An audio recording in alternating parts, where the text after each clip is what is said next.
যে কোনো রোগী, আপনি এখানে যে কোনো রোগী থাকেন, এই আমলটা করেন। এই আমলটা করলে ইনশাআল্লাহ তাআলা, আল্লাহ তাআলার কোরআনের আয়াতের ওসিলায় আপনার যে কোনো রোগ ইনশাআল্লাহ সুস্থ হয়ে যাওয়ার সম্ভাবনা আছে। আধা বালতি পানি নেবেন। কয় বালতি?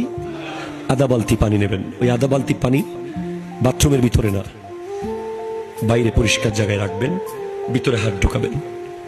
হাত ঢুকিয়ে পানিতে কোনো ফু দেবেন না, জাস্ট পড়বেন। প্রথমে 7 বার দরুদ শরীফ পড়বেন, এরপর 7 বার বিসমিল্লাহর সাথে, প্রত্যেকবার বিসমিল্লাহর সাথে 7 বার সূরা ফাতিহা, 7 বার সূরা ইখলাস, 7 বার সূরা নাস, 7 বার সূরা ফালাক, 7 বার সূরা কাফিরুন, 4 কুল 7 বার করে পড়বেন।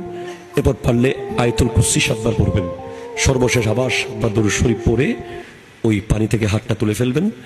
এরপরে ওই পানি পরিষ্কার জায়গায় উজু অবস্থায়, এই কাজটা করার সময়ও উজু অবস্থায় থাকতে হবে।